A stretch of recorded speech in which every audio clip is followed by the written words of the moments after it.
100 Civics Questions, U.S. Naturalization Test 2025, Part 5, Questions 61 to 75. Let's help more people. Share this video with someone who needs it. The classroom was filled with the sound of pens scribbling as the students prepared for the next round of questions. Andrea stood at the front, confident in her students' abilities. This next set would push them further, but she knew they were ready. With a warm smile, she began the session. All right, everyone, keep up the good work.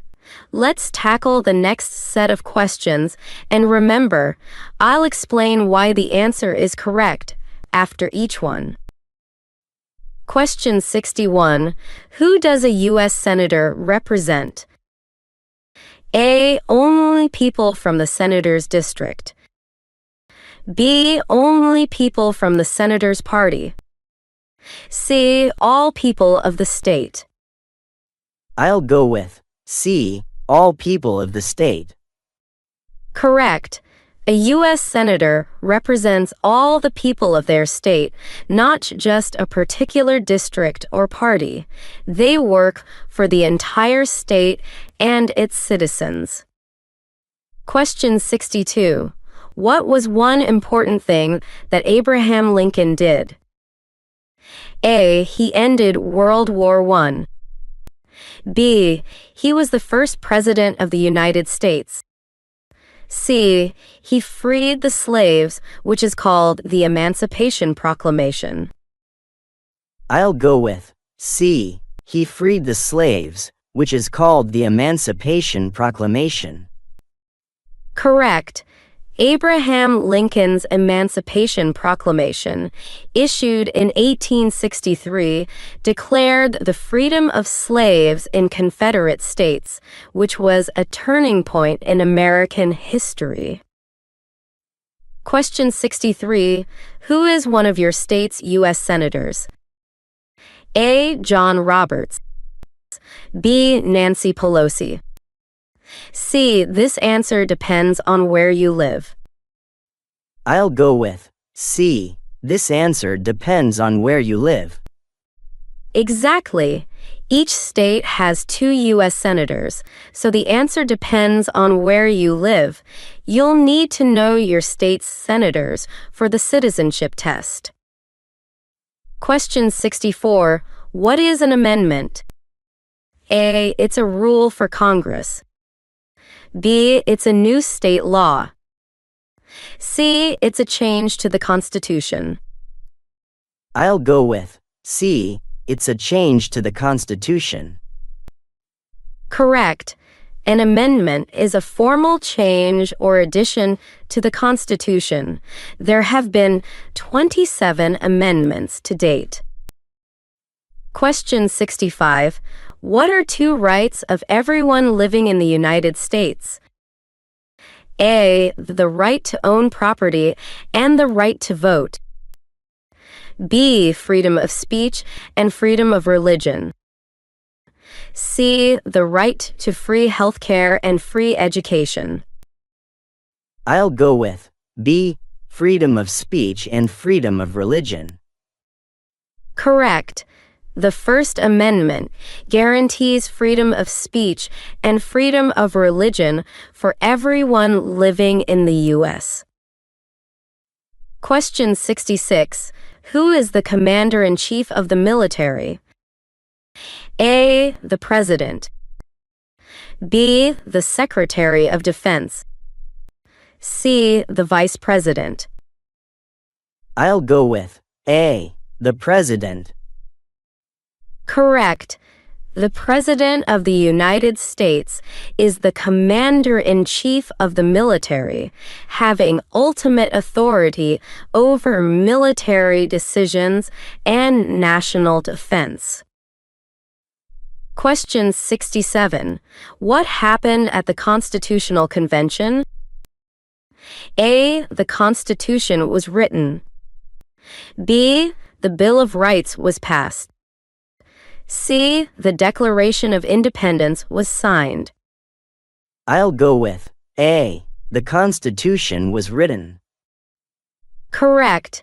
The Constitutional Convention of 1787 was where the U.S. Constitution was drafted, which established the structure of the government. Question 68. What is the rule of law? A. Only government officials must follow the law. B. Everyone must follow the law. C. The president decides the law. I'll go with B. Everyone must follow the law. Correct. The rule of law means that everyone, no matter their status or position, is subject to the law. It ensures fairness and justice. Question 69. Why do some states have more representatives than other states? A. Because they have more people. B. Because they have more military bases. C. Because they have more land. I'll go with A. Because they have more people. Correct. The number of representatives a state has in the House of Representatives is based on the state's population. States with larger populations have more representatives. Question 70. What did Susan B. Anthony do? A. She fought for civil rights for African Americans. B. She fought for women's rights. C. She led the U.S. military during World War I. I'll go with B. She fought for women's rights. Correct. Susan B. Anthony was a leader in the women's suffrage movement, working to secure the 19th Amendment, which gave women the right to vote. Question 71. Before he was president, Dwight D. Eisenhower was a general. What war was he in? A. World War II. B. The Korean War. C. The Vietnam War. I'll go with A. World War II. Correct.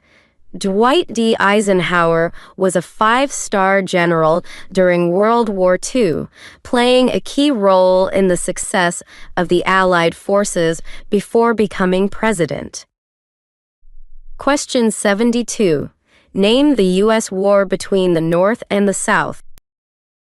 A. The Spanish-American War. B. The Civil War. C. World War I. I'll go with B. The Civil War. Correct. The Civil War was fought between the Northern States, Union, and the Southern States, Confederacy, from 1861 to 1865, primarily over slavery. Question 73. What is one reason colonists came to America? A. To escape war. B. Freedom. C. To find gold. I'll go with B. Freedom. Correct. Many colonists came to America seeking religious and political freedom. They wanted to build a new society where they could practice their faith freely. Question 74. Who lived in America before the Europeans arrived? A. African slaves. B. European settlers. C. Native Americans. I'll go with C. Native Americans. Correct. Native Americans were the original inhabitants of the land, living in North America for thousands of years before European settlers arrived. Question 75. Who makes federal laws? A. The Supreme Court. B. Congress. C. The President. I'll go with B. Congress. Correct. Federal laws are made by Congress, which consists of the Senate and the House of Representatives. The President can sign bills into law, but it is Congress that creates the laws. Great job, everyone. You've done an amazing job so far. Keep up the momentum and continue your preparation. You're all getting closer to passing the test. The students packed up their materials, exchanging smiles and talking excitedly about the progress they had made. Each session brought them one step closer to their goal, and they were ready for whatever came next in their journey towards citizenship.